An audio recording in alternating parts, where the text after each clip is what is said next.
Lain ang kanyalan, purihin siya'y awitan at papurihan magpakailanman. Purihin siya'y awitan at papurihan magpakailanman.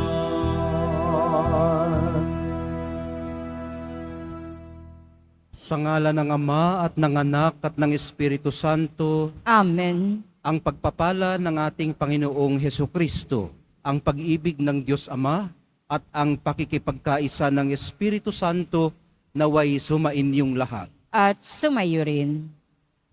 Mga kapatid, aminin po muna natin pagsisihan ang ating mga kasalanan upang tayo po'y maging marapat gumanap sa banal na pagdiriwang.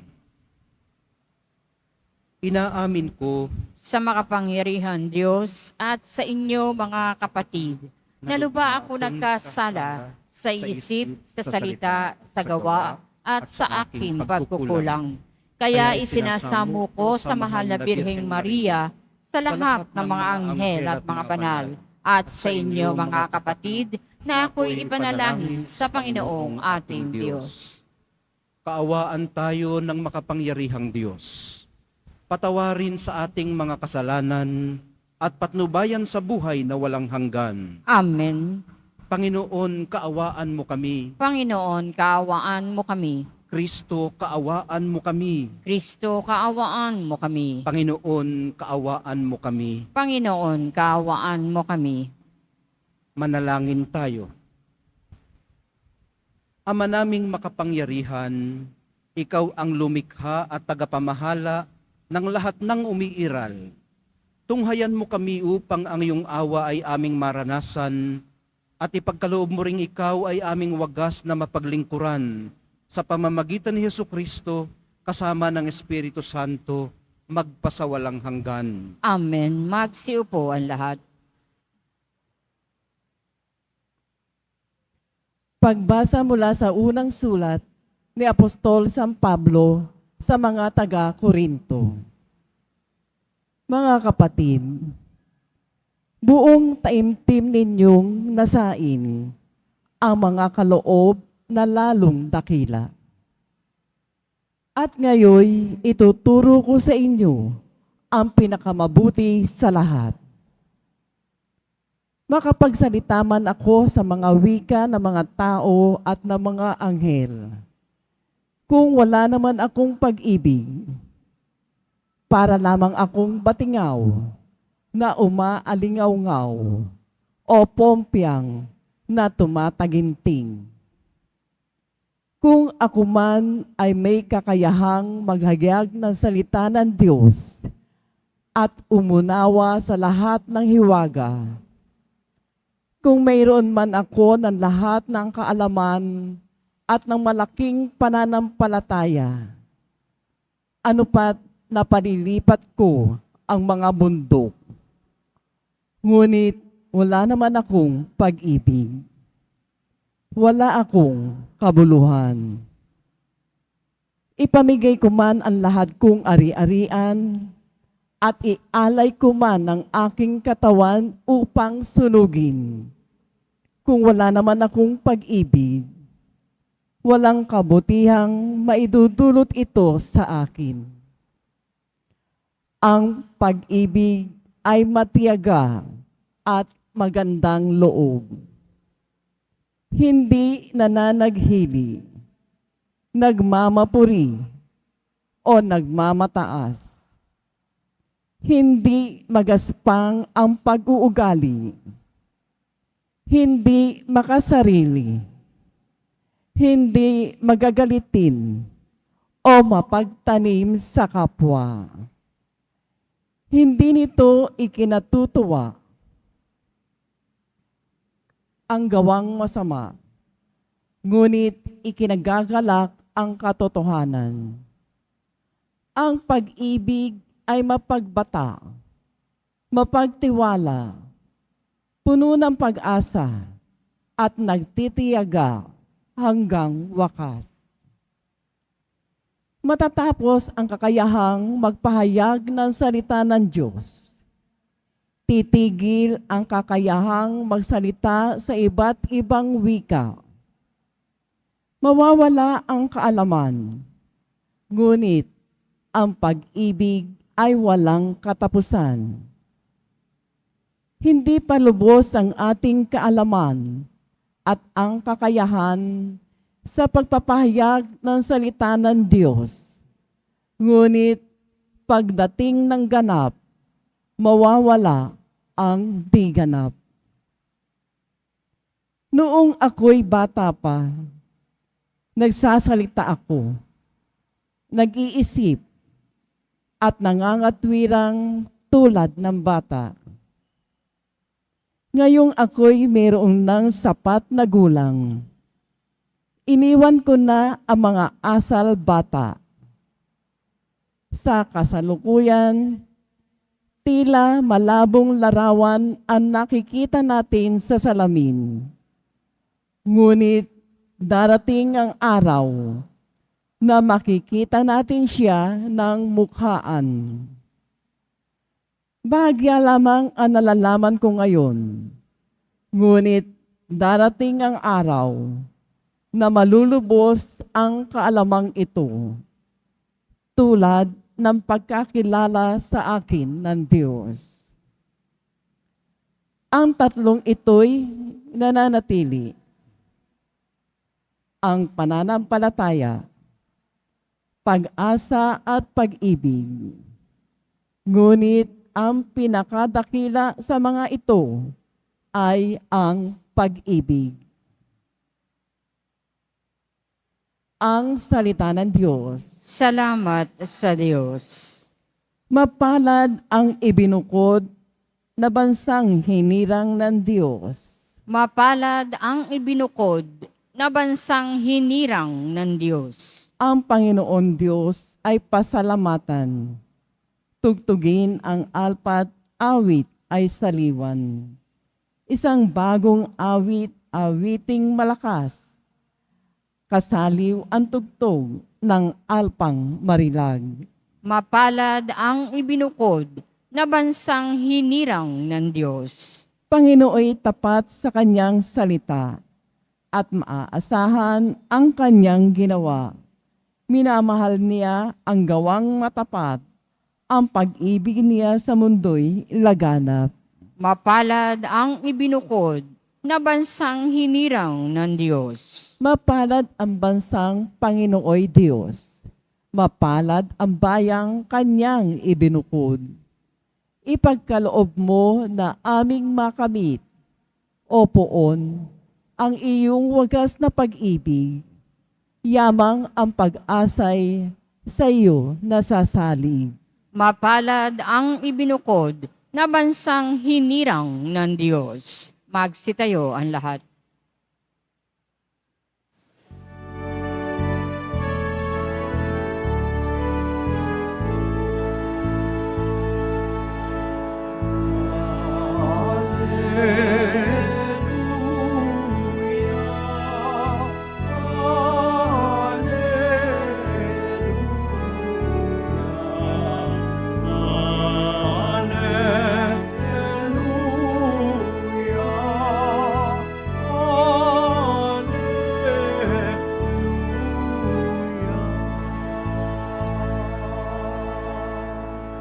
Espiritong bumubuhay, ang salita mo may kapal, buhay mo ang tinataglay.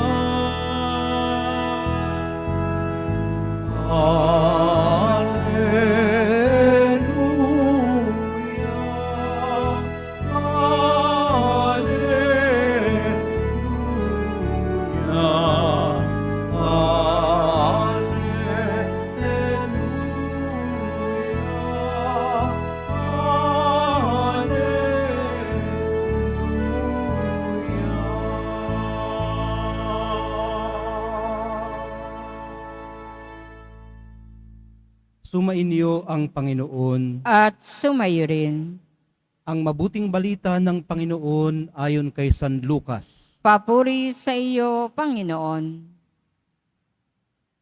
Noong panahong yun, sinabi ng Panginoon, sa ano ko nga ihahambing ang mga tao ngayon? At ano ang nakakatulad nila? Katulad sila ng mga batang nakaupo sa plaza at sumisigaw sa kanilang mga kalaro. Tinugtugan namin kayo ng plauta, ngunit hindi kayo sumayaw. Nanambitan kami, ngunit hindi kayo tumangis. Sapagkat naparito si Juan Bautista na nag-aayuno at hindi umiinom ng alak, at sinasabi ninyo, inaalihan siya ng demonyo. Naparito naman ang anak ng tao at kumakain at umiinom tulad ng iba. At sinasabi ninyo, masdan ninyo ang taong ito, matakaw at maglalasing, kaibigan ng mga publikano at ng mga makasalanan. Gayunman, ang karunungan ng Diyos ay napatutunayang matuwid sa pamamagitan ng kaniyang mga anak. Ang mabuting balita ng ating kaligtasan. Pinupuri ka namin, Panginoong Heso Kristo. Magsiupo ang lahat. Salamat po sa inyong presensya. Kahit na medyo maulan, ay naandito kayo, nagsisimba. Idalangin din natin ang ating mga kadiboto na online ngayon, lalo na yung mga nagdarasal para sa kagalingan ng mga may sakit. Alam nyo,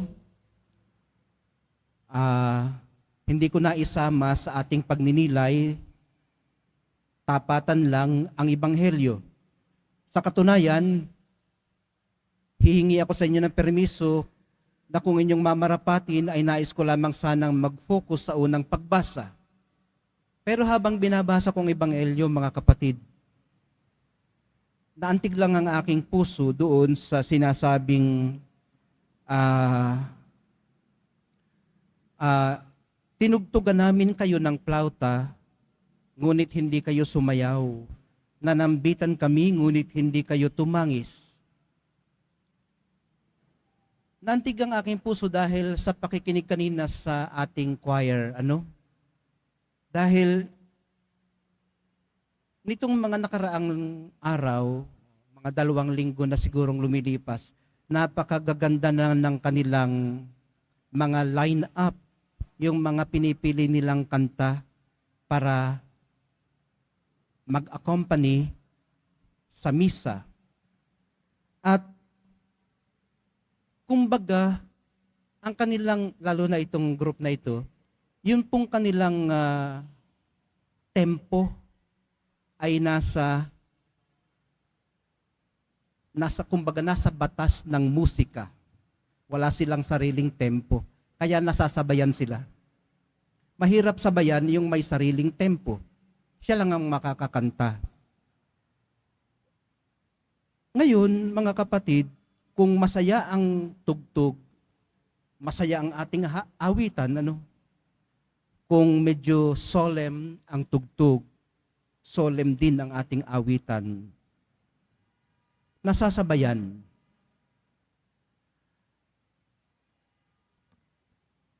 Ang background ko, mga kapatid, ay kumbaga, 1 taon ako nag-training ng clinical psychology, Sa pagbabasa, ang hinahanap ko kung minsan yung anomaly. Bakit ito nandito? Ano bang kaugnayan nito sa pangkalahatang hitsura o picture ng ating mga pagbasa? At bilang isang sinanay sa pagtingin clinically, naaantig ang puso ko kung bakit isiningit ito. Isiningit. Anong kinalaman ng plauta at pananambitan? Ang mga bata bang talagang nangaglalaro sa plaza ay magsasalita ng ganito? Ano kaya ang ibig sabihin nito? Ayan. Naalala ko, mga kapatid, na mahirap manambahan o magsimba kung inaalis natin ang absolute. Meron ako narinig na napakagandang homilya na tamang-tama din naman talaga. Ng problema sa atin, ginagawa nating absolute ang mga hindi absolute. Halimbawa, ang pinakamahalaga sa atin ay posisyon, power, o kaya naman prestige, o kaya naman pleasure. Wala nang ibang mas mahalaga doon. Kung yung mga relative na yun ay ginagawa nating absolute, ginagawa natin silang Diyos natin. Tama, ano? Pero alam niyo mga kapatid, hindi tayo makakapamuhay ng matuwid, ano, kung walang absolute, kung walang Diyos. Kaya nasabi ko sa inyo talagang tamang-tama yung humiliyang yun na narinig ko sa isang pari. May mga pagkakataon naman na yung absolute, ang Diyos, ginagawa nating relative. Anong ibig sabihin naman noon, Father? Pinasusunod natin sa sarili nating tugtog o kagustuhan ang kalooban ng Diyos. Yun, ano? Yun ang mahirap. Tayo yung relative, ang Diyos ang absolute, dahil hindi pakiramdam natin hindi dinidinig ng Diyos ang ating dalangin. Gusto natin ito ang gawin ng Diyos para sa atin, ginagawa nating absolute ang relative. Ayun lang naman. Ang bottom line noon, mga kapatid, ano man ang tingin natin sa ating sarili at sa mga nagpapabangon sa atin sa umaga, hanap buhay man yan, pag-aaral, pagdilingkod, wag nating gawing absolute. Diyos lamang ang absolute. Okay. So, doon na tayo sa unang pagbasa. Binibigyang diin po ni Apostol Pablo ang pananatili ng tatlong mahahalagang pagpapahalaga. Yung pananampalataya, pag-asa, at pag-ibig, kung saan ang pinakadakila ay pag-ibig. At dahil ito raw ang pinakadakila at talaga namang totoo, ito na rin ang ating pag-usapan sa susunod na 3 minuto. Marami po kasing virtues na nanggagaling sa pag-ibig. Ito ang nagtatagni o bumubuklod sa lahat ng iba pang virtues. Kumbaga, ano nga bang tawag dito sa tatlong ito? Faith, hope, and love. Anong tawag dyan sa isang buo? Virtues na ano? Cardinal virtues ba ang tawag dyan? Tama ba ako? Cardinal virtues. Tama ba ako? Sino bang katikista dito? Wala. Ibig sabihin, so dapat ay talagang ako yung tumayo sa tama dahil wala namang magko-correct sa akin dito. Ano? Ang ibig nating sabihin, itong tatlong ito, faith, hope, and love, ay pinagmumulan ng iba pang virtues. Yung iba pang mabubuting nating gawi at gawa. Dito po nagmumula at humahantong ang ating mga mabubuting gawa. The source, ito rin yung daluyan. Ito rin ang hantungan ng ating mga mabubuting gawa. Itinataguyod at dinadalisay po nito ang kapasidad nating magmahal. Ay ano ho ba, Father, ang kaibahan noon? Pag-ibig at pagmamahal. Kayo nang bahala doon. Magtira naman, di ba? Magtira ng kaunti para sa imahinasyon. So, para naman hindi spoon feeding lahat, ano. At habang itinataguyod natin at dinadalisay, ibig sabihin, pinupurify ang ating kapasidad na magmahal, iniaakyat po natin ito sa level ng pagkamabathala. Divine. Ito po ang pumapanday sa responsableng kalayaan o responsible freedom at konsyensyang mapagsaalang-alang. Responsible freedom at responsible conscience o considerate conscience. May kinalaman po ang damdamin at hangarin sa pag-ibig kasi dumating po yung punto sa panahon ng mga enlightenment na yan sa simbahan na hindi na masyadong binibigyan ng diin o pagpapahalaga ang damdamin, lalo na sa seminary formation. Pero alam nyo mga kapatid, napaka-importante po ng pakiramdam at ng will, yung hangarin natin.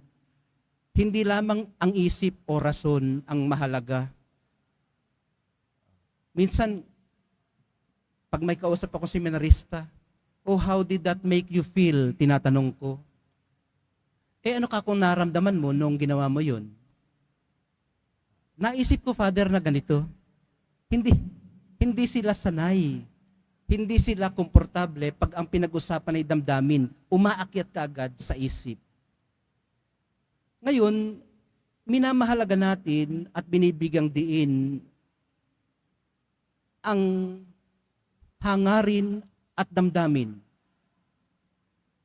Mahalaga rin pong makita natin ang kaibahan ng tunay na pag-ibig sa pag-ibig na makasarili.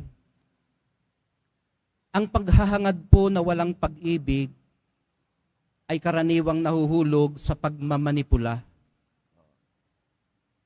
Ang pag-ibig namang walang paghahangad ay pawang sentimiento lamang. Kaya ang pag-ibig po ay hindi lamang pakiramdam. Ito po yung isang desisyon na pinipili araw-araw. Ang malaking hamon sa atin ng makakristyanong pag-ibig ay ang magsukli rin ng pag-ibig. At ito ay dinala pa ng mahal na pong Jesus Nazareno sa mas malayo ang pagsusumikap. Ibig sabihin, kung ang tinanggap mo ay pag-ibig, kahit na hindi mo direktang ibalik sa nagbigay sa iyo ang pag-ibig, pwede mo itong i-extend o i-multiply by paying it forward.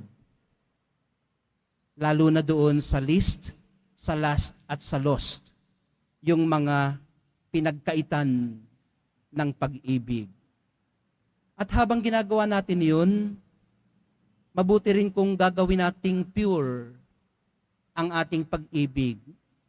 Ibig sabihin, makakristyano, hindi dahil type mo siya, o kaya dahil meron kang gustong mangyari sa inyong dalawa.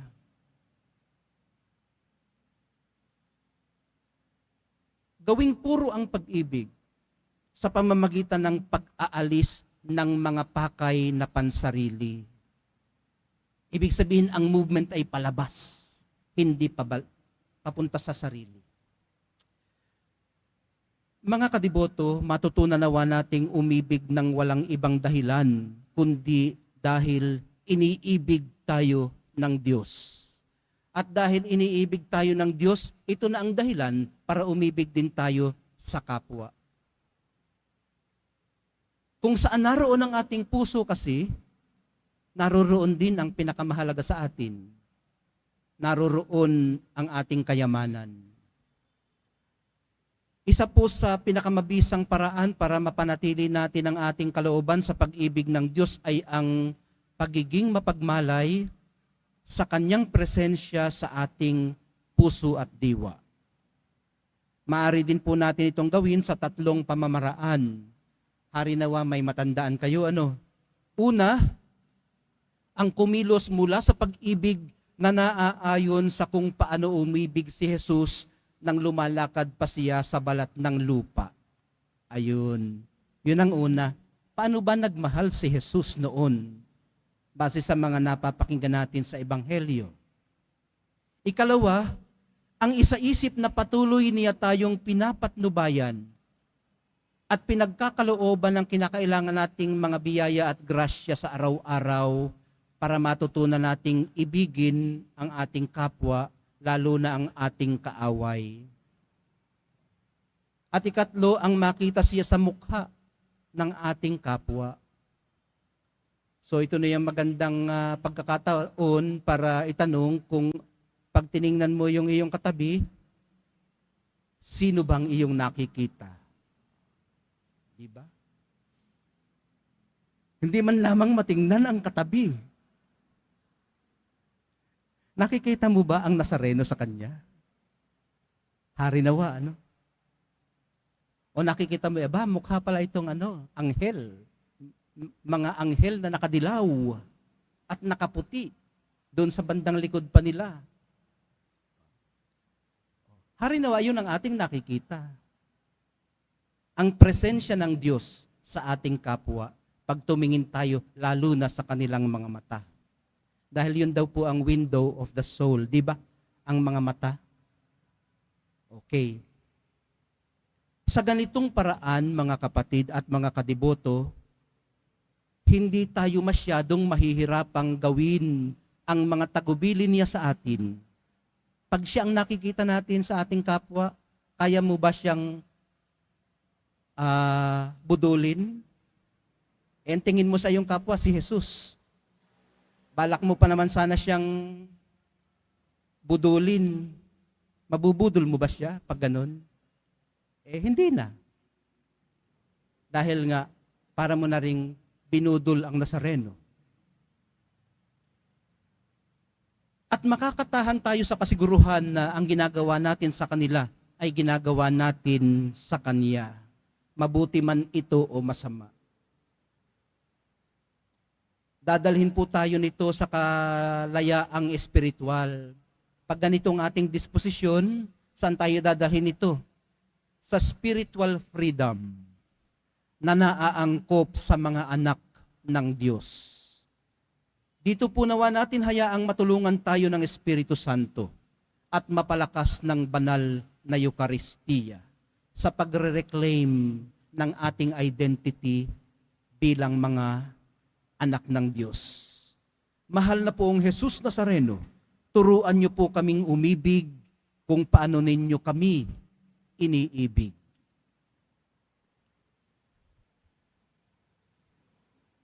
Magsitayo ang lahat.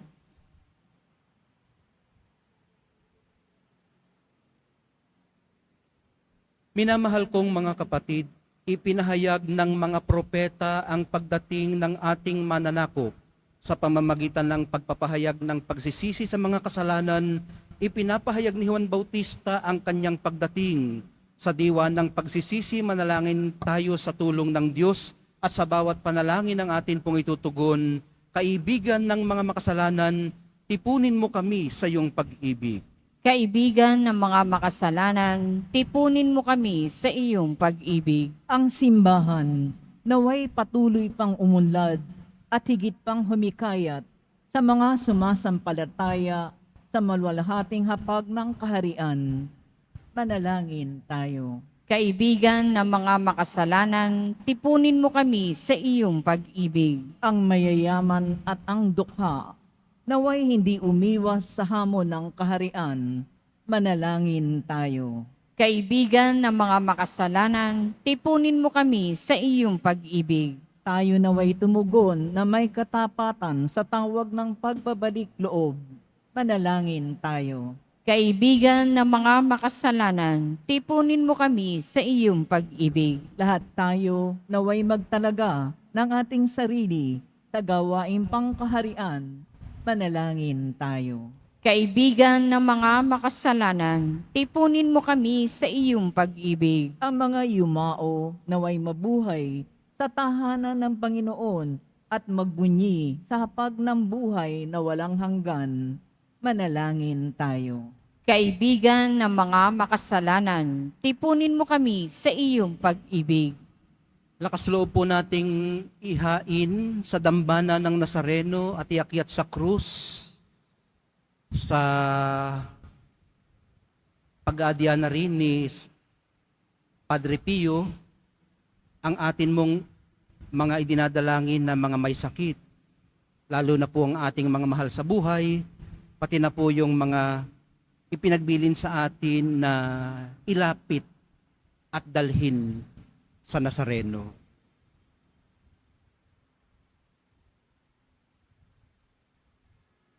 Manalangin tayo. Kaibigan ng mga makasalanan, tipunin mo kami sa iyong pag-ibig. Ama naming nasa langit, inaanyayahan mo kami upang makapiling ka sa iyong kaharian.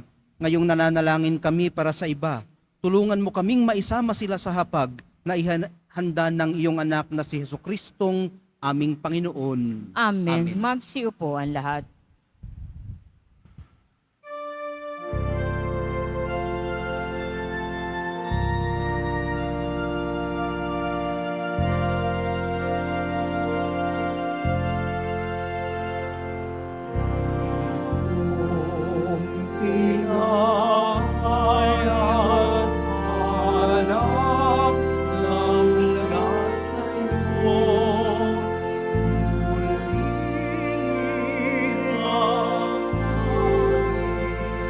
Sa kabutihan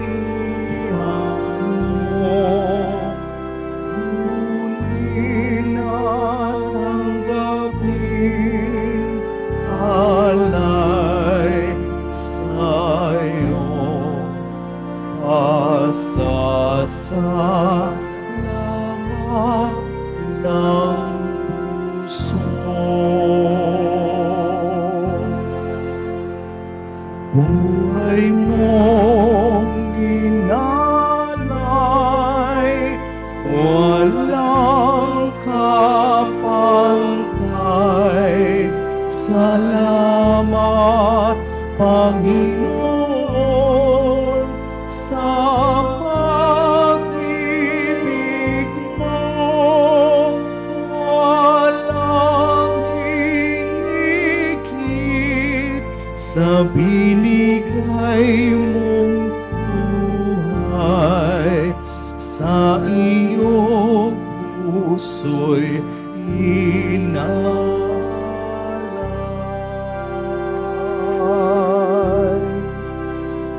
Itong tinapay at alak na mula sa'yo,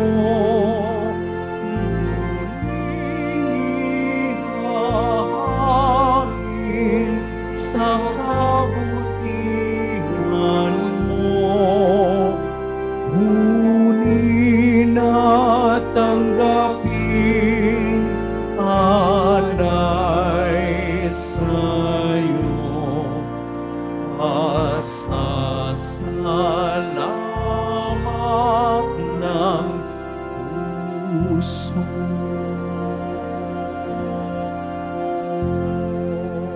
Magsitayo ang lahat. Halina't manalangin mga kapatid upang itong ating paghahain ay kalugdan ng Diyos Amang makapangyarihan. Tanggapin nawa ng Panginoon itong paghahain sa iyong mga kamay, sa kapurihan niya at karangalan sa ating kapakinabangan at sa buong sambayanan niyang banal. Ama naming lumikha, maawain mong dinggin ang aming pithaya at paunlakan mo ang paghahaing aming inihanda upang ang mga handog ng bawat isang nag-alay para sambahin ang banal mong ngalan ay magkamit ng karagdagan mong kasiyahan sa pamamagitan ni Jesucristo kasama ng Espiritu Santo magpasawalang hanggan. Amen. Sumainyo ang Panginoon. At sumayo rin. Itaas sa Diyos ang inyong puso at diwa. Itinaas na namin sa Panginoon. Pasalamatan natin ang Panginoong ating Diyos. Marapat na siya ay pasalamatan. Ama naming makapangyarihan, tunay ngang marapat na ikaw ay aming pasalamatan. Sa iyong paglingap at kagandahang loob, ang tao'y nilikha mo't pinapangasiwa sa sansinukob.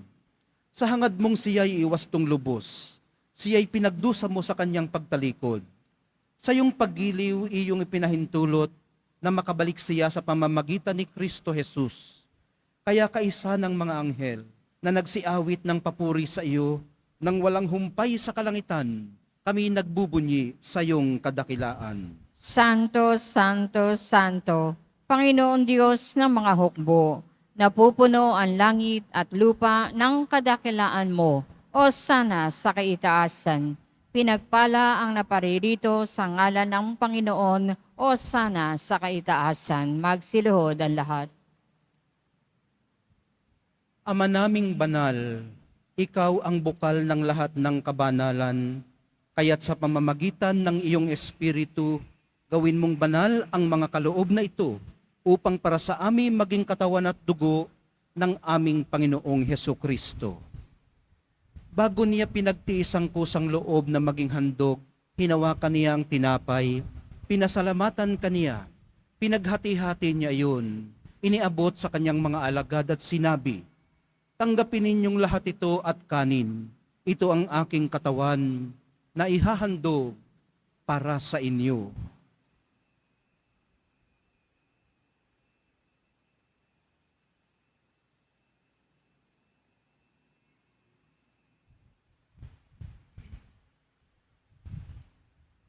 Gayon din naman noong matapos ang hapunan, hinawakan niyang kalis. Muli kanyang pinasalamatan. Iniabot niya ang kalis sa kanyang mga alagad at sinabi, "Tanggapin ninyong lahat ito at inumin. Ito ang kalis ng aking dugo, ng bago at walang hanggang tipan. Ang aking dugo na ibubuhos para sa inyo at para sa lahat, sa ikapagpapatawad ng mga kasalanan. Gawin ninyo ito sa pag-alaala sa akin."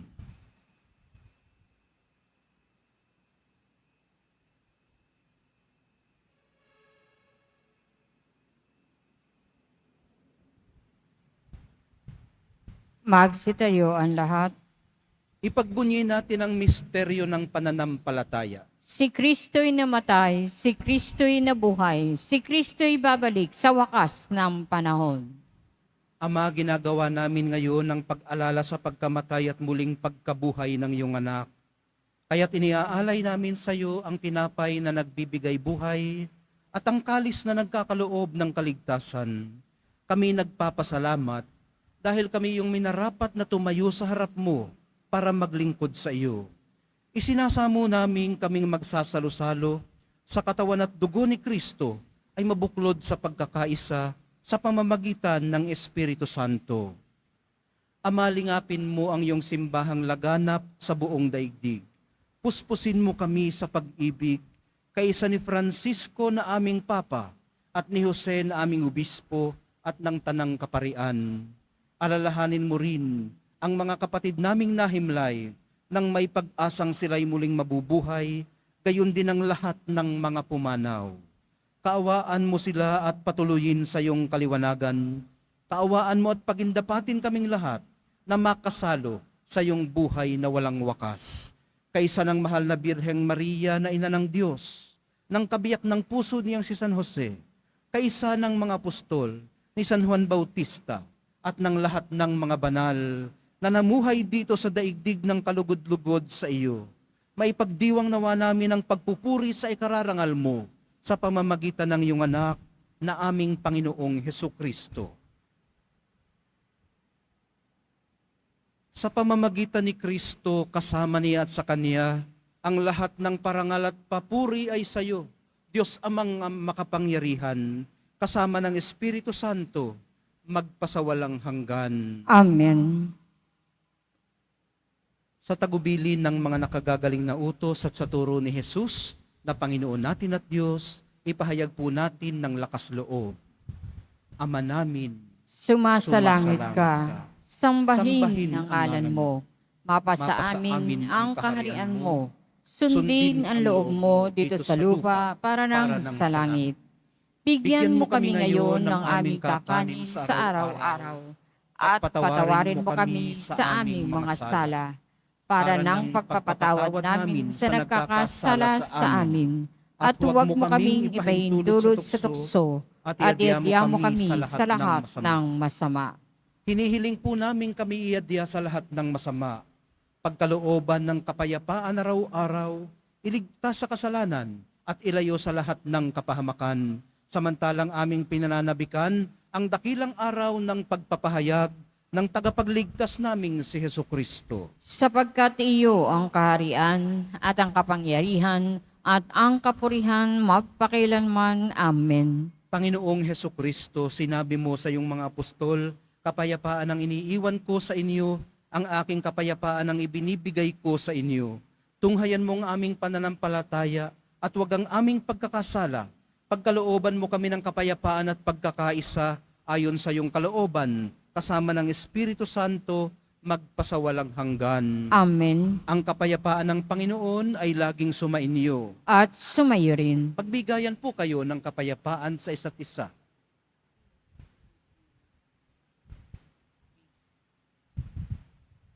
Kordero ng Diyos na nag-aalis ng mga kasalanan ng sanlibutan, maawa ka sa amin.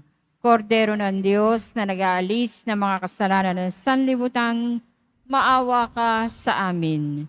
Kordero ng Diyos na nag-aalis ng mga kasalanan ng sanlibutan, ipagkaloob mo sa amin ang kapayapaan. Magsiluhod ang lahat.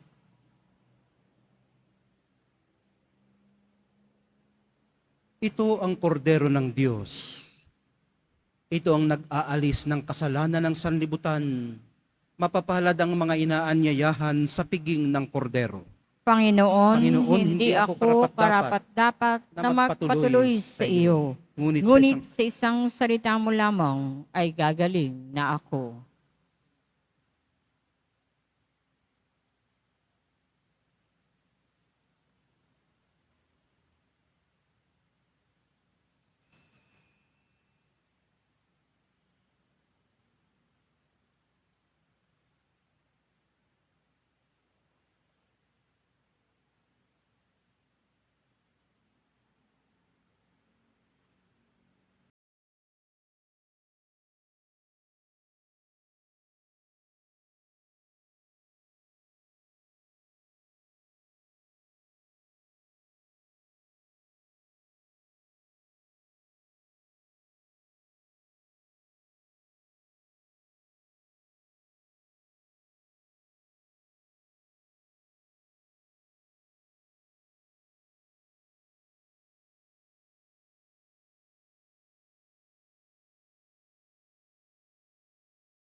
Manalangin tayo.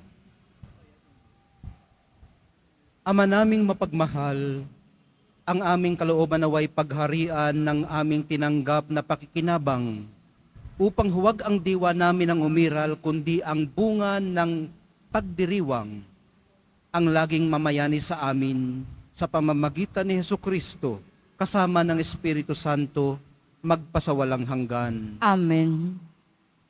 Sumainyo ang Panginoon. At sumayo rin. Mahal na pong Jesus Nazareno, inihayag mo sa pamamagitan ng krus ang walang maliw na pag-ibig ng Diyos sa sangkatauhan. Pakinggan mo ang kahilingan ng iyong angkan na nagsusumamo sa iyo. Makamtanawa nilang inyong katugunan at tanggapin ang kasagutan na may utang na loob na tinatanaw. Basbasan din po ninyo at pagpalain ang kanilang mga pinasasalamatan at pinagsusumakitan sa araw-araw, pati na ang daladala nilang mga imahen at dasalan. Matagpuan din po nawa nila ang kanilang mga hinahanap. Sa pamamagitan ng bendisyon na ito, naway maalala nila ang mga pangako nila noon sa binyag, na ikaw ang kanilang iibigin at paglilingkuran bilang Panginoon, magpasawalang hanggan. Amen. At pagpalainawa kayong lahat at ang inyong pamilya at mga komunidad ng makapangyarihan at mapagmahal na Diyos, Ama, Anak, at Espiritu Santo. Amen. Taglayin po ninyo sa inyong pag-alis ang kapayapaan ng mahal na poong Jesus Nazareno. Salamat sa Diyos.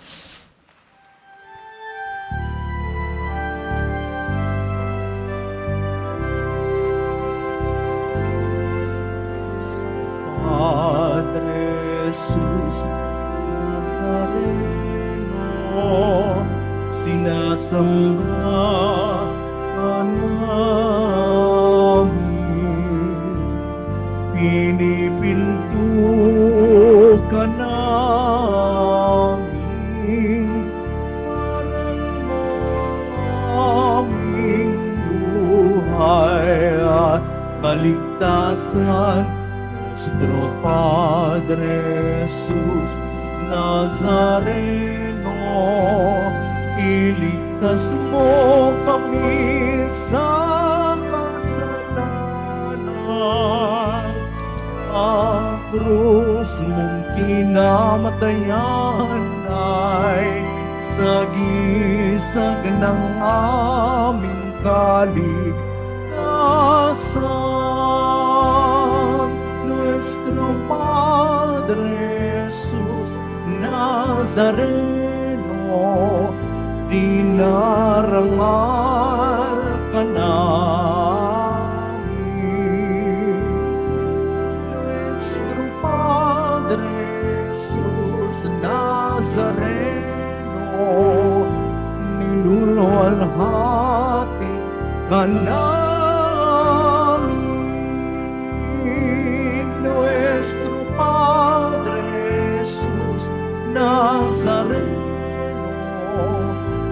dinarangal ka namin.